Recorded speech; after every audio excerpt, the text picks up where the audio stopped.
Olá, está começando o Café Filosófico, um programa que leva você a um momento de reflexão. Hoje eu converso com a professora Sandra Erickson, do Departamento de Línguas e Literaturas Estrangeiras Modernas.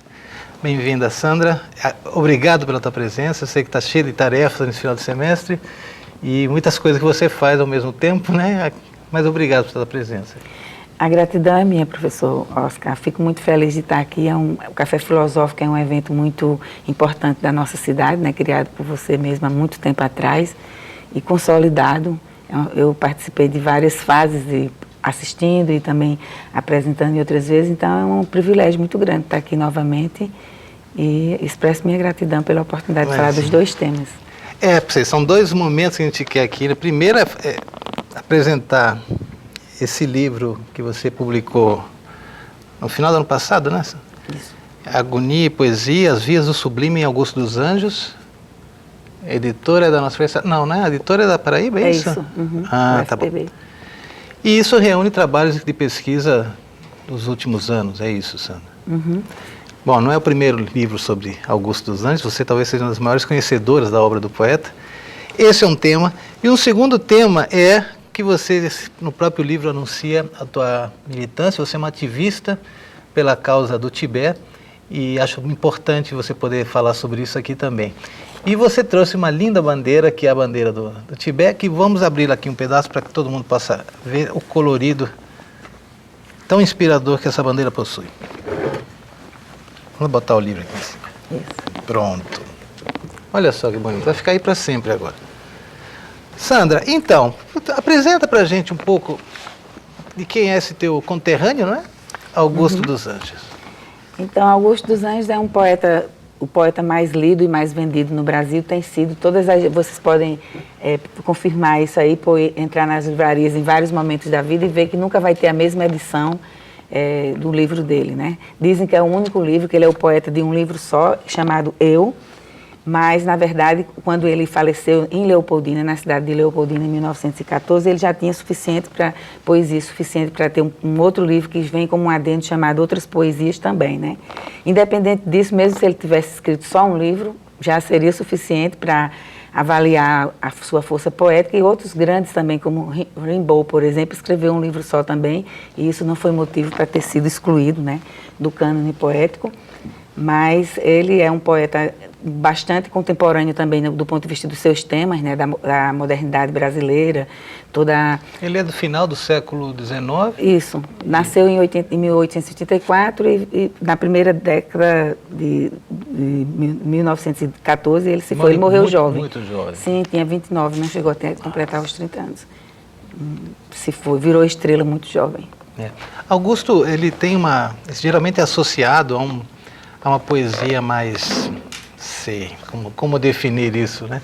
De muita angústia, de dor, tristeza. Fala um pouquinho sobre esse perfil do pensamento da poesia, né? Pensamento poético, se a gente pode pensar assim, né?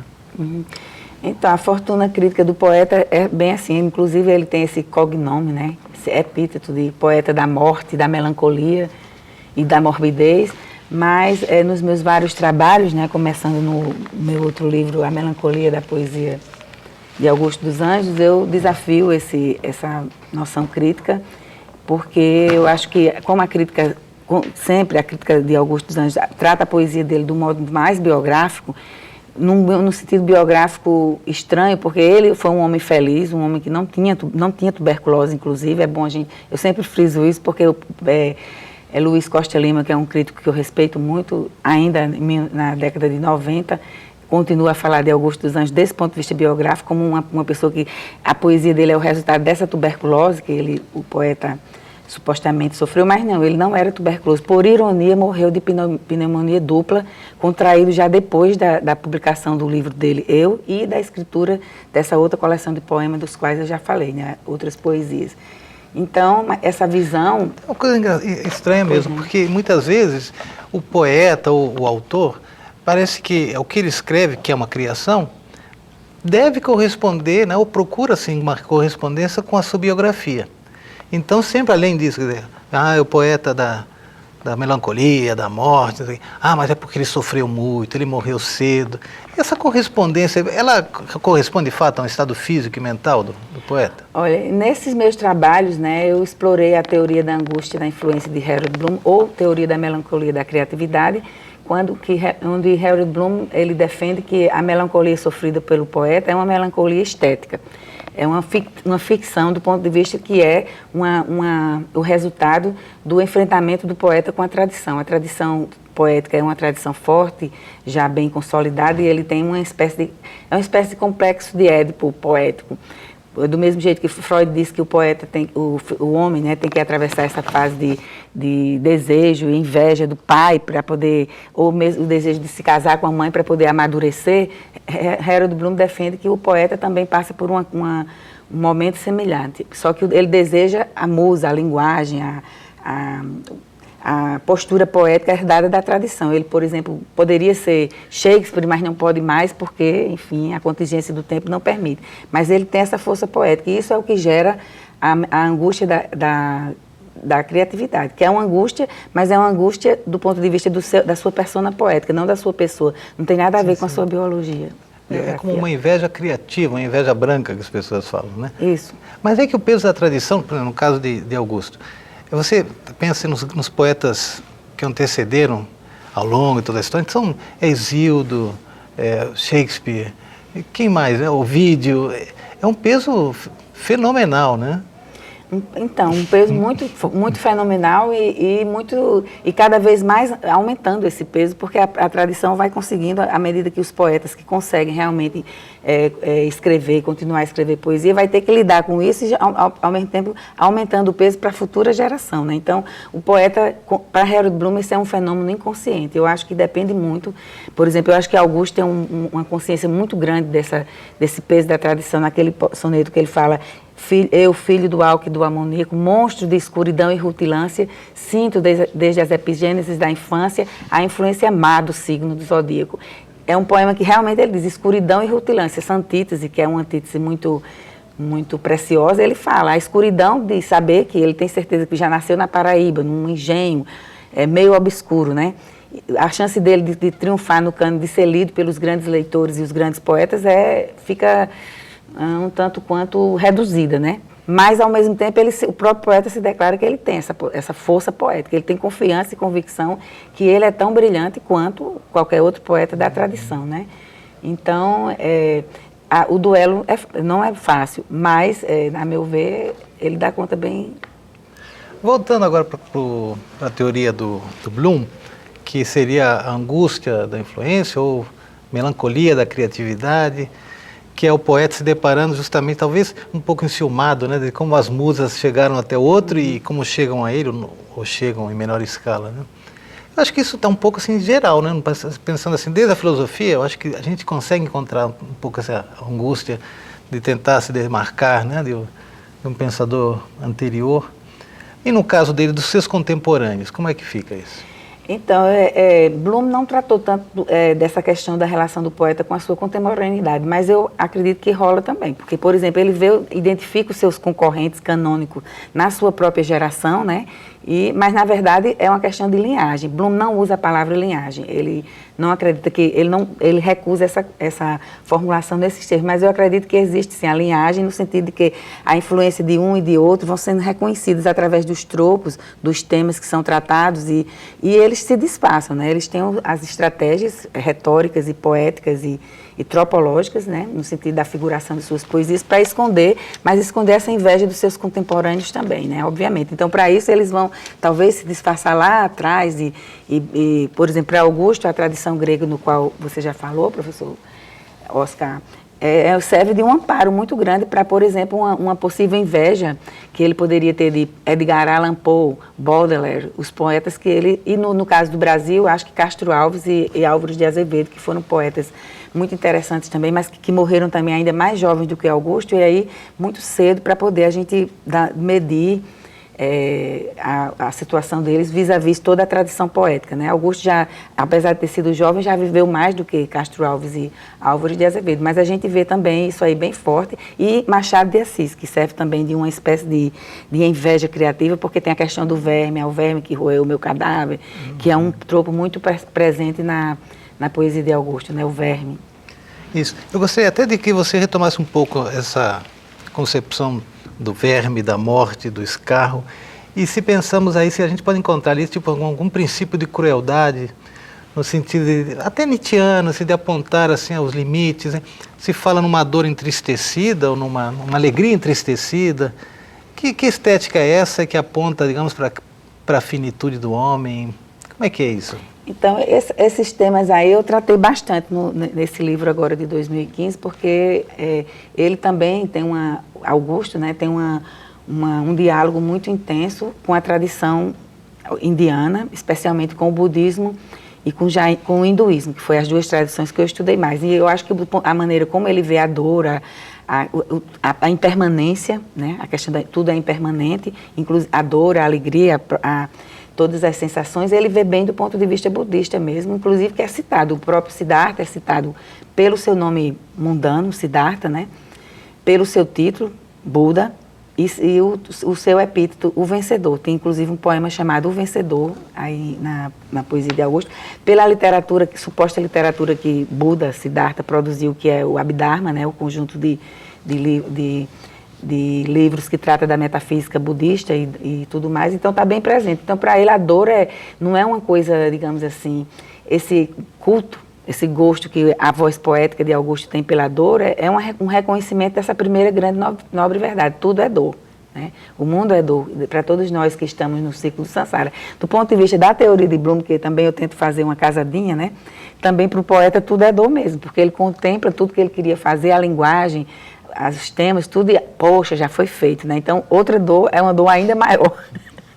A dor de cotovelo do poeta, então tem essas duas dimensões, né? Que eu também tento explorar aqui, mas com certeza, a questão do escarro, então, que é uma coisa muito característica de Augusto, ele também é um tropo que eu analiso e entendo como uma resposta muito forte à tradição, porque uma resposta no ponto de vista do sublime que Harold Bloom coloca, que é o contra-sublime. Para Freud, o sublime é você introjetar, né, os seus conteúdos opressivos e tentar realizá-lo de outra forma. Mas para Harold Bloom, ele diz, bom, o poeta forte, ele não pode introjetar a influência do seu antecessor poético e ficar com isso, né? Ele tem que cuspí-lo, botá-lo para fora. Então, eu acho que Augusto, essa poética, esse escarro, essa estética, expressa muito a sua fortaleza poética. Quando ele escarra e bota para fora, não só ele cospe nos canalhas do mundo, que é a dimensão política também mal explorada da poesia de Augusto, mas ele também está colocando sua fortaleza poética. Tá, eu reconheço que a minha anterioridade poética é forte, mas eu também posso dar a volta por cima. É um processo de cura também, né? Isso. E, Sandra, você falou aí alguma coisa sobre dor, a positividade da dor, da impermanência das coisas. E aí eu pensei logo em Schopenhauer. Mas aí eu ia te perguntar se ele conhece, mas, sobretudo, como é que, nos estudos de Augusto, vocês tiveram acesso ao acervo da sua biblioteca, se isso existe, está catalogado. Que fontes são essas, por exemplo, que ele tem do budismo? Uhum. Então, professor Oscar, esse é um assunto muito fascinante, né?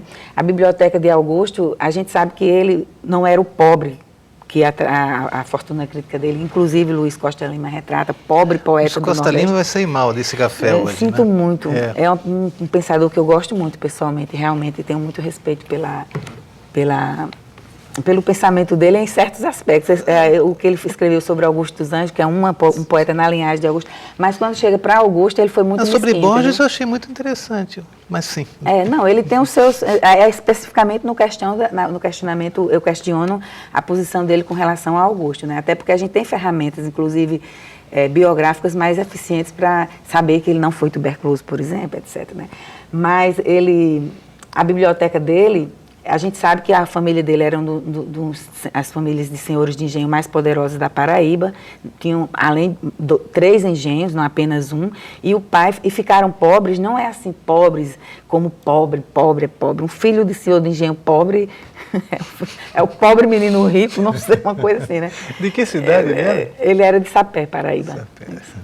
Então, mas eles tinham a melhor biblioteca. Todas a gente sabe que eles tinham contrato com as livrarias na Europa, na França e inclusive na Inglaterra também. Quando saíam os livros quentinhos lá, o primeiro navio que vinha para o Brasil, marchava para cá, para o Nordeste. Então, a gente sabe isso. Todavia, não sobrou muito da biblioteca dele, porque quando ele já tinha mudado para morar em Leopoldo. Primeiro, no Rio de Janeiro, ele foi professor da Escola Dom Pedro II, que é um dado muito interessante, eu acho.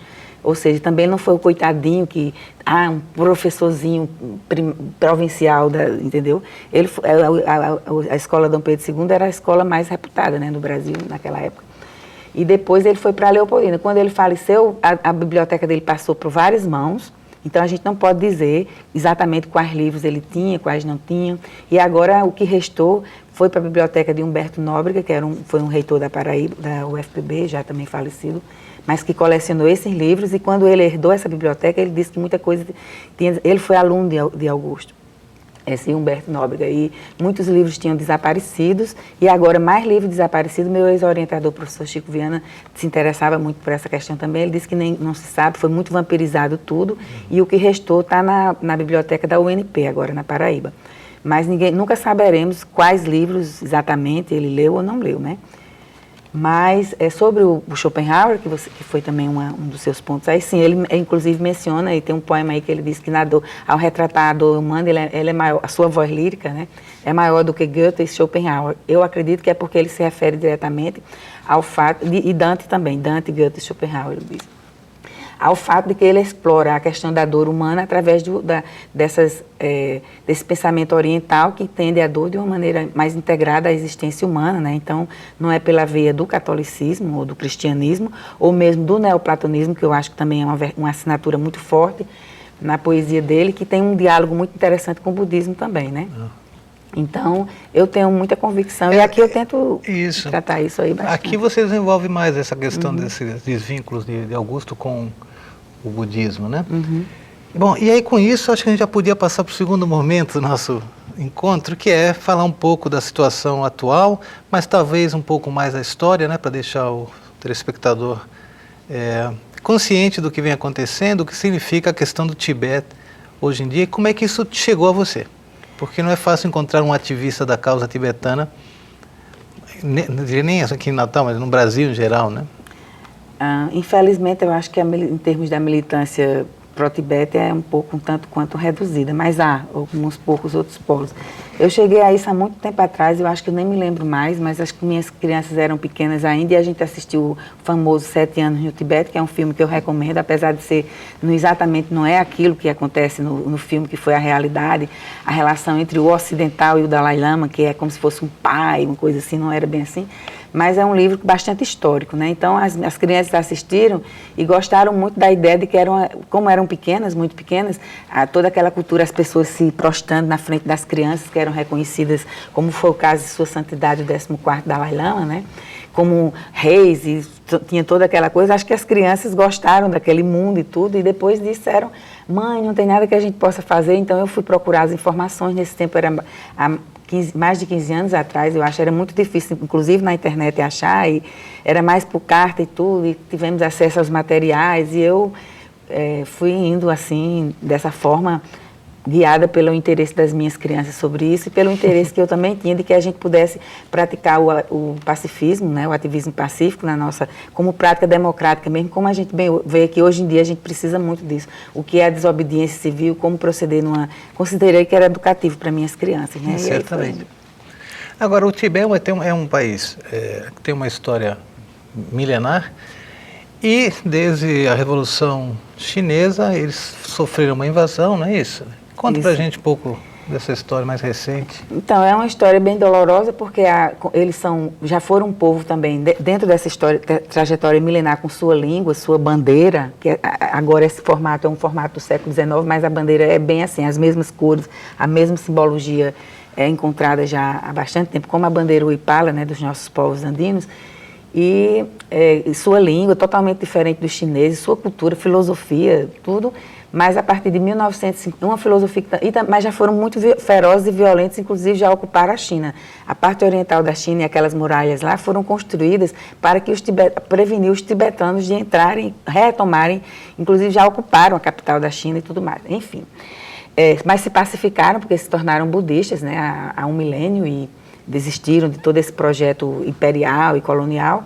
E resultando, quando em 1949 o comunismo foi vitorioso na China, eles começaram de uma maneira muito amigável a entrar lá, porque diziam, estamos aqui para liberar aquela coisa toda, e como o budismo também quer liberar, no outro sentido, mas os tibetanos não viram muito problemas em que essas pessoas estavam chegando lá, vamos construir estradas para vocês poderem peregrinar, já que fazem isso para os seus monastérios. Ok, quando eles perceberam o que estava realmente acontecendo, então já foi um pouco tarde para prevenir, né, a ocupação do país, que aconteceu definitivamente em 1959, quando Sua Santidade o 14º Dalai Lama, que era então o líder político também do Tibete, conseguiu, através de uma fuga muito miraculosa, escapar de lá para ir para a Índia, fundar o governo de exílio na Índia, de onde até hoje a resistência política se exerce, mas sendo que o Dalai Lama em 2011 deixou de ser o líder político do Tibete. Eles são um regime parlamentar como era então, chamado Kachan, que é o parlamento tibetano composto do conselho de várias tribos. Existe muita mistificação sobre a teocracia, um budismo nem Deus acredita, né? Então nunca poderia ser um regime teocrático, e várias coisas nesse sentido. Mas há mais de 60 anos o Partido Comunista deita e rola, né? Dalai Lama é a expressão de um líder espiritual, e uma das suas traduções é oceano de sabedoria, isso, né? Isso. Como é que um homem chega a ter um epíteto desse, Sandra? Olha, esse título foi doado pelo um dos cães, né? Do pessoal do Canato, acho que um neto de Gengis Khan, que se converteu ao budismo via um dos... Engraçado que o Tibete nunca foi ocupado, eu gostaria de dizer isso, é a única nação que sofreu o processo de colonialismo, foi ocupada agora pela China, mas nunca antes na sua história, porque quando o Gengis Khan deitava e enrolava, né, em todo o mundo asiático, os monges que já dominavam, exerciam o controle político do Tibete, fizeram digamos assim, deram uma de doido, né? Como a gente diz na nossa gíria. Mandaram uma mensagem através de um dos lamas, que disseram, olha, a gente paga, diga quanto vocês querem de imposto, a gente vai pagar esse imposto, mas, por favor, não ocupe o nosso território. E eu acho que o Canato deve ter ficado tão chocado com uma proposta tão, sei lá, singela, que aceitaram, disse, ok, o imposto é tanto, pague esse imposto e a gente não vai entrar na terra. E por se estranhou e tudo com a religião, se converteu, resultado, convivendo com essa cultura, doou a esse lama, e nomeou esse lama como chefe e doou esse título Oceano de Sabedoria, Dalai Lama. O Dalai Lama é uma figura muito conhecida, quase pop, né? Porque no final dos anos 80 ou 90, ele ganha o Nobel da Paz, não é? Uhum. E de um país tão remoto, né? Lá nas altitudes, lá do Himalaia, a gente mal conhece, uma língua estranha. E, no entanto, o Dalai Lama é uma figura muito conhecida, né? E essa militância do próprio Dalai Lama, desde o exílio, pautada por um pacifismo, mas sobretudo sobre uma coisa que você falou agora, que me interessa muito entender melhor, essa coisa da desobediência civil, né? O que significa exatamente isso? Olha, a desobediência civil, ela tem uma tradição, né, já anterior à militância de Sua Santidade, o 14º Dalai Lama, porque nasceu realmente com Henry David Thoreau, né, um dos poetas transcendentalistas, que tem muita ligação com todo esse pensamento oriental, inclusive. Thoreau traduziu uma parte do Sutra Lotus, do Lotus Sutra, não sei se a gente diz assim, ou do Sutra do Lotus, e tinha muito interesse. Eles escreveram a vida do Buda, uma coisa assim, ele e Emerson. Então, ele muito inspirado, eu acredito, no budismo mesmo e no jainismo, que são duas filosofias que pregam a ahimsa, que é o princípio da não violência e contra nenhum ser vivo, não apenas o especifismo, como a gente chama hoje, que é o privilégio da nossa espécie de de dominar e de se exercer no mundo, né? Como é especificismo? Chamam especificismo, professor. Pelo menos no mundo vegetariano e vegano, onde eu transito também, eles chamam isso, nosso especificismo de advogar e tudo que a gente quer apenas visando nossa própria espécie humana, né? Humana com U aqui para feminilizar o termo aqui. Uau! Então, mas eles têm, já antes mesmo do budismo, né, o jainismo já tinha essa mesma filosofia de respeito a toda forma de vida, às árvores, aos outros animais, a tudo que era vivo. E aí o Dalai Lama, como budista, já tinha essa prática, mas houve resistência também não pacífica no Tibete, certo? Até dessa época de 1949, quando os chineses entraram na China, até a década de 70 tinha guerrilhas, foi uma coisa muito dramática, quando lamas extremamente realizados, pessoas que foram totalmente educados e acreditam, de acordo com a filosofia deles, de geração, encarnações, a apenas amar e ter compaixão pelos outros seres, tiveram que entregar seus votos para se tornarem guerrilheiros. Aconteceu também. O Dalai Lama nunca aceitou esse conflito porque ele queria sempre ser fiel a esse voto de não causar mal a nenhuma espécie. Daí, quando foi para a Índia, isso se consolidou por causa de Gandhi, né, e todo aquele... Sandra, você trouxe aqui uma bandeira dos povos andinos, é isso? O que nós temos aqui? Isso é só a fotografia, né? Mas nós fizemos realmente nas minhas aulas, a Uipala, chama Uipala, que era a bandeira milenar dos povos andinos, povos que tem muita colorido, muito bacana mesmo. Parece, né? E em muitos pontos. Eu quero dizer isso, os nossos povos andinos hoje também estão retomando essa modo de vida que a gente, os guaranis, a gente chama Ivimaraie, a terra sem males, né? A gente não precisa ser de esquerda ou de direita para admitir um sistema, um modo de vida e um modo econômico também, que a gente possa viver respeitando todas as formas de vida e que a vida seja boa para todos, né? Então, acho que essa que é a militância hoje mesmo, né? Salvaguardar a vida. Sandra, querida, nosso tempo chegou ao fim. Gratidão, professor. Eu agradeço muito a tua presença e felicito pelo teu trabalho de militância e esse ativismo tão importante hoje. Espero que as coisas mudem. Obrigado, Sandra. Gratidão a você. E você que está em casa já sabe que semana que vem tem mais. Até lá.